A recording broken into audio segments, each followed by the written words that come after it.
Welcome to the S.O.A.P Bible Study Series from Oak Tree Community Church in South Bend, Indiana. We are working our way through the book of 2 Samuel, and this is week 3. And this will bring us to the halfway point, actually, of 2 Samuel. So continuing out of first 2 Samuel, 1st, 2nd Kings are like 4 in a row. They just continue the narrative of Israel becoming a kingdom, which they weren't before. And then what happens with their kings until their captivity, really. So 1 Samuel through 2 Kings spans about 500 years or so, 500-600 years. Yeah. So not the best. Well, starts out the best time of Israel, but doesn't starts end out with the really, best time. really well. Especially with David. Like I think I mentioned last time, David and Solomon, especially Solomon, but David and Solomon together sort of make up the golden age of Israel, right? Really throughout their history, right? And we see that right now, and we're right there, right? We ended last week with everything was perfect, from the standpoint of David was finally made king by the men. So previous he'd been anointed by God. Now the men made him king. So he's now the king. He has moved the kingdom capital to Jerusalem. He brought in the Ark of the Covenant.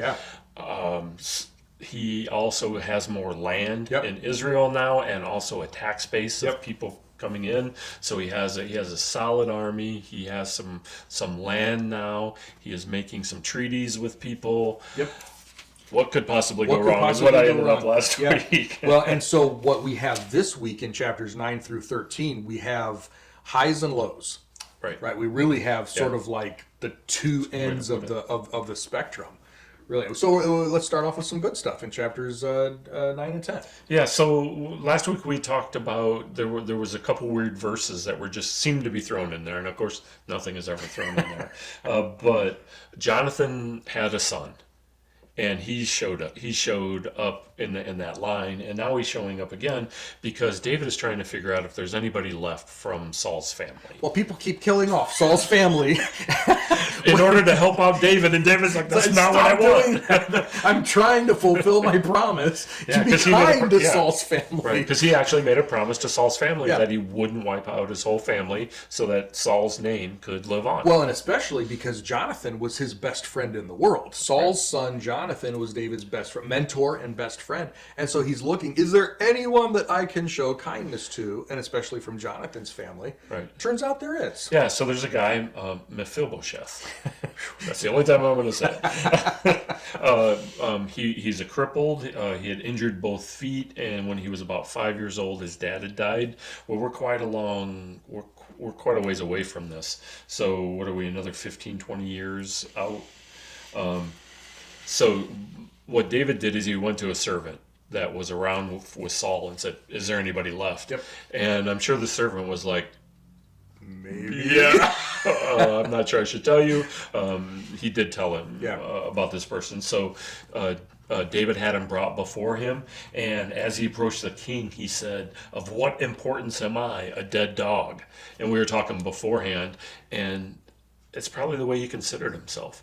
One, he was a crippled, so he really was of no use being a servant. He was also from Saul's family, which with a new ruler, generally he would have been executed. So he just saw himself as... why is David asking about Saul's family? Why is David hunting down people who might be especially left, now, right? I mean, you could see right away, but we're quite a ways away from Saul at this point. But what David did is he gave him a number of things, and you can read about them all, but he gave him all of Saul's land, all of Saul's wealth, really set him up for the rest of his life. And he didn't have to do that. From a political point of view. Oh, yeah, absolutely. And I thought that was really an interesting point, was he didn't have to do it, but he did it anyways. And shows where his heart was and how he was still thinking about Saul. And he always respected Saul, even though Saul tried to kill him a number of times. But I thought that was kind of nice of him. Yeah, and Mephibosheth ended up, he had his own family and whatever, and David not just gave him stuff, but he actually took care of him. He took him under his wing. He has a place at his table, right? So that meant that he could come and eat with David. So Yeah, would and- he have taken advantage of that? Yeah, I think he did. I think he probably did. And it's not just, especially in the Middle Eastern culture, right? It's not just, okay, you have food at the table, you can come. But that was a place of honor. To sit at the king's table was a place of honor, almost like a counselor or a trusted friend. And so it's not even just, okay, you can live in my kingdom or, be my servant or whatever, or have stuff. You are welcome in my home at any time. Nice. And that was a really big thing. And again, I wonder, we don't know, we don't have pictures or anything. Did he look like Jonathan? Yeah, when David saw Mephibosheth, did he see Jonathan there? Mephibosheth's dad. How much did he remember? Did they sit there and tell stories? Did he tell stories? Oh, I remember your dad and I. We had this one. And we can think of when we get together with our families and friends. Right. We tell stories. We're old enough now that our kids and we're handing down stories from our families. From our parents and grandparents. Yeah.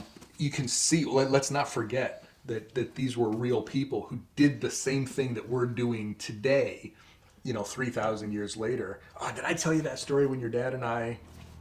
Yeah, you told me that story 100 times. Yeah. You told me that story. That's what I'm getting. But they were doing that. They were doing that 3,000 years ago, just like we do today. All right. So that was some of the highs. So then we get into chapter 10, and this chapter seems out of place. Yeah. Right? So we're talking David is going to war against the Ammonites. I thought we were done with them. Well, but he wasn't supposed to, because we were done with them, right? So the king of the Ammonites died. And what should have happened was the crown prince became king and kept the relationship with David that they've had. Turns out he was an idiot. Right. Young fool. Right. So David sent some men to see him.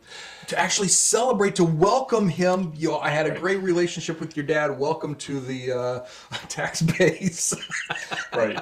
So the other Ammonite officials said, it's a trap.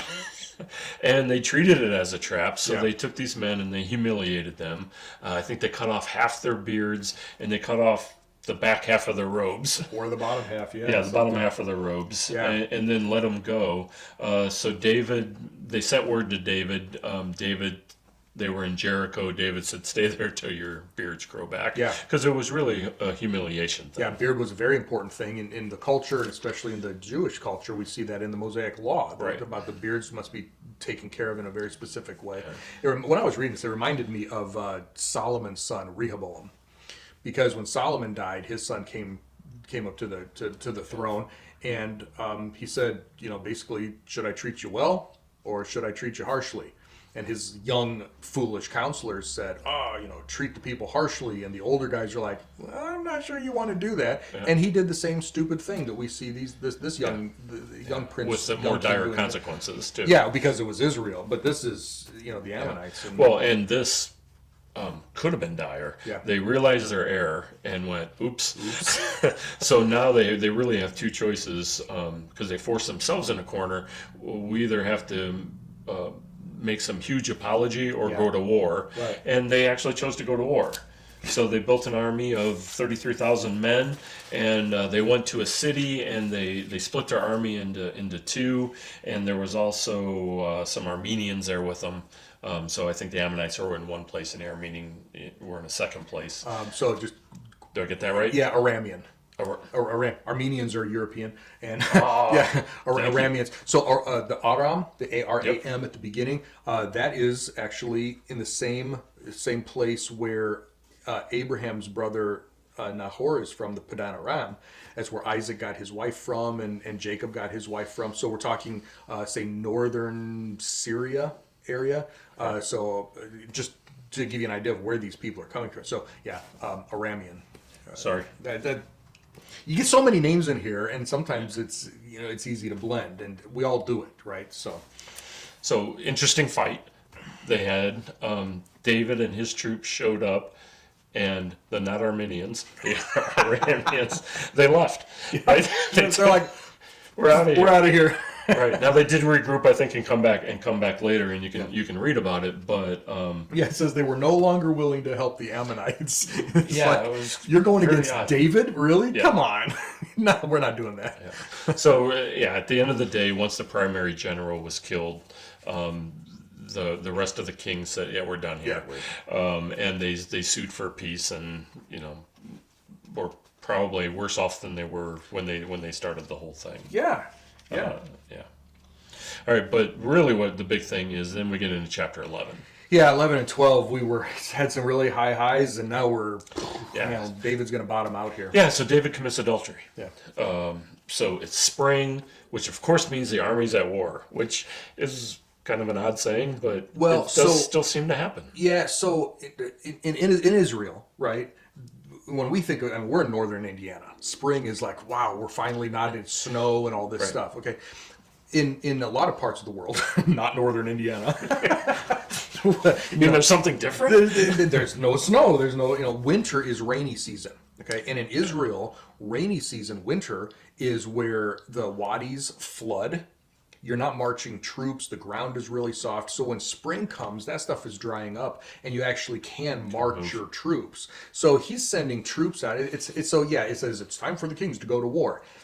Yeah, because you don't want to fight nature any more than, it's sort of like what happened with Napoleon in Waterloo and Russia and in all these areas. When you have to fight nature as well as your enemies, you don't go to Russia in winter. It's the same thing. The problem is, and this is what almost every teacher, almost every commentary, almost everybody will say, it says the kings normally went to war. So why wasn't David out there with his troops? Yeah, so that's the question. Yeah, so David stayed back in Jerusalem. Yeah, for whatever reason. So he's out in his palace looking out. Of course, you would assume he would be higher on He's up on the wall, than everybody. Nebuchadnezzar, by the way, did the same thing. Sorry for interrupting. Nebuchadnezzar did the same thing in Daniel chapter 4. He got up from his afternoon nap, because you have your afternoon nap, and you just get up and you're stretching your legs and you're in the palace and you're walking around the wall, just surveying, making sure that everything sounds good, looks good. No intention necessarily of doing anything. In Nebuchadnezzar, in Daniel 4, he's like, look at this great thing that I have done. And God said, okay, you and I are going to have a little talk. Yeah. Here, David sees something, and I'm not putting all the blame on David. I know people are going to shoot at me for this. I'm not putting all the blame on David. Okay, I think there's some other things going on here, maybe. So Bathsheba's on her roof, taking a bath. Yeah. David sees her. She's very beautiful, but she's also married. Yeah. To one of his high-ranking guys. officials who's in battle right now. Right. Yeah, Uriah. So David has relations with her. Yep. Turns out she gets pregnant. Yep. So now David acts like a teenager. So he comes up with a plan. Yep. So he calls Uriah back, and Uriah's an honorable man, and he has him come back, and he comes back to Jerusalem, and David knows the first thing that's going to happen is he's going to go home. Yep. He's going to have sex with his wife, and then he can say that's your child. Yep. Uriah stays with the troops, right? Somebody has to guard the ark. The other troops are here. I can't show my face if I actually went home. Yep. So David's like, okay, now I got to go to plan B. And his plan B was to have him go back into war and to have him intentionally set up so he would be in a spot that was close to a wall, and then have all the troops move back. He stays up there, is just an act of war then. Right. So what's interesting is usually, we come to this chapter, and even you said it. David commits adultery. David commits murder. Yeah. I mean, he set up and it's not even just that he committed murder.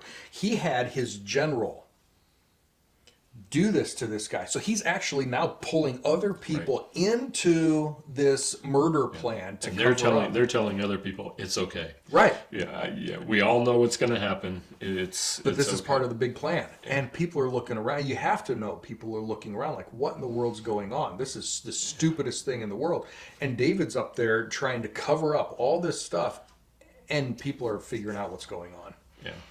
And when she gives birth and everything, of course they know what's going on. He didn't cover it up well. Yeah. So we get into chapter 12. So the prophet Nathan was sent to David by the Lord, and he tells David a story. And the story is about a rich man and a poor man, and David's not getting it. We, of course, can see it coming. Yeah, we know exactly what's coming, right? Yeah. But a poor man comes into a rich man's house, and the rich man uses the poor man's lamb, slaughters it, and then feeds him. And David, and this lamb, he makes a big deal out of the story and a big deal out of the lamb. Yeah. Lamb's part of the family, all that kind of stuff. David was instantly mad, and we need to find this man. He needs to be brought to justice. Yeah. And then Nathan turns the table and says, "This man is you. You are the man." And I do think it ripped into David pretty hard. But Nathan basically said, God gave you everything, but you saw another man's wife, and you had to intentionally kill him in the process to have her as a wife. Yep. So there's some ramifications. Yeah.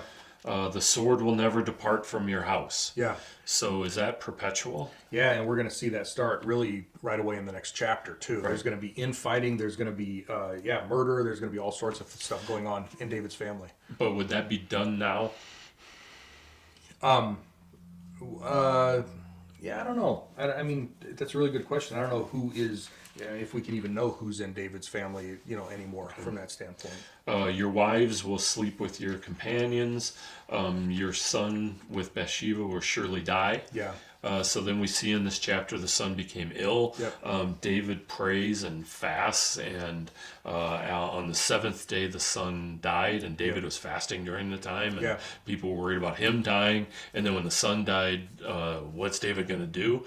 David got up and started eating. Yeah. And they're like, "What's the deal?" And he said, "Well, there's nothing to pray to God about anymore. Yep. I thought there was a chance, and now there's not." So David did have relations with Bathsheba again. They had another son, just happens to have a name of Solomon. And he gets Solomon out of that, yeah. So what's interesting is also, so Bathsheba is also, because, through Solomon, in Joseph, in Matthew chapter 1, that's his family tree, the adoptive father of Jesus, right? And I think in Luke, chapter 3, we have a different lineage. It goes through David through his son Nathan, not the prophet, but his son Nathan, who I think is also Bathsheba's son. So Jesus, that's where Jesus came from. And so Jesus, both from Joseph, of course, which is not like biological, but then through Mary, I think as well, comes back through David, or to David, through Bathsheba. Through this way. Yeah. Not any of his other wives. And we've talked about Abigail, and we've talked about some other women that were seemed to be really gentle, godly, really, really good women. Jesus comes through there. Bathsheba. Nice. Which is interesting. I'm just going to skip forward to 13. So like you said, this is the beginning of the ramifications. Yeah. Right? So David's son, Absalom, had a beautiful, beautiful sister, and he had another son that was madly in love with her. Yeah. But he decided not to do anything. So Absalom is David's oldest son, and so because of this is where the multiple wives really start playing a role, because Absalom and Tamar are full siblings. Right. Okay. Amnon, who is this other brother, is a half brother. Okay, right. So through David, but a different mom, right? Right. So we've got, but they're still prince and princess. They're still part, the whole thing. But we're seeing some of the ramifications. We don't see any problems with David's wives necessarily, but we do see it through now his kids, and how they're going to play out. Right. So a friend gave. Is it Amnon or just Amnon? Yeah, Amnon. Amnon a plan. So Amnon pretended to be sick, and he asked that Tamar take care of him. Yep. And he ends up raping her. Yeah. And then he immediately hates her, right? And is trying to discard her and send her away. David does nothing about this. Which is the first real indication that we have that he may be a good king, he may be a good warrior, strategist, all these things. He doesn't seem to be a good dad. Right. And he's not really training his children And we see this in politicians a lot. We see this in royalty. Yeah, we see very this in spiritual leaders, pastors and ministry leaders, where they may have good marriages, they may have great ministries, but man, their kids just fall apart. Right. And part of that, I really do believe, is because they spend so much time on their ministries, or in his case, the kingdom, that they don't spend time with their family and training their children. Right. And especially how many he had. Too. Yeah. Right. Yeah, but we see that even just with even today with people, and I think there's a huge principle that from a Christian perspective, our spouse is our first priority. After our relationship with God, our spouse is our first priority, then our children, then we can start talking about other ministry. Right? He didn't train his children. Right. Well, and it continues from there too. So Absalom, and that was Tamar's brother. Yeah. Hated his half brother, well, of course, as well he should. Yeah. So 2 years later, he acts like there's no problems. He calls all the princes together, and he also wants the king come for a party. David, I give you my blessing, but so all the sons come to a party, and Absalom has Amnon killed. Yeah. And then you can read the rest of it. There's some problems that arise when the message first gets to David. All your sons are dead. They decide to wait to get the second messenger, and the messenger is, no, just one of your sons dead. Yep. But David now has one dead son, and he has Absalom who's in hiding. Yeah. Who is because he's got to take off. Who's the heir? He's the oldest, so right. Technically or theoretically or officially or whatever you want to say, he should be the crown prince. He should be the one right there learning how to run the kingdom. Now he's, he's on the run, and it says for 3 years, so. Yeah, so like you said, the highs and the lows. So these are the lows that are definitely coming in. And, just this stuff isn't going to go away. This isn't the end of it. We're going to start seeing in upcoming weeks, this isn't the end of it. So, right. Yeah, so it was fun when it lasted. Yeah, high highs, low lows, but some really good principles here for those of us who are parents. How we train our children and the lasting consequences for when we don't do that well, when we don't do it in a godly way. And David, let's not forget, David is called a man who chases a man after God's own heart, or someone who chases after what God desires, right? That doesn't mean that he's flawless, right. And so, we need to learn from that as well. So, obviously some bad stuff here. We'll pick up here next time. If you have questions and comments, please make sure you send those our way. Subscribe and like and share this with your friends and family, and we'll pick up here in chapter 14 next time.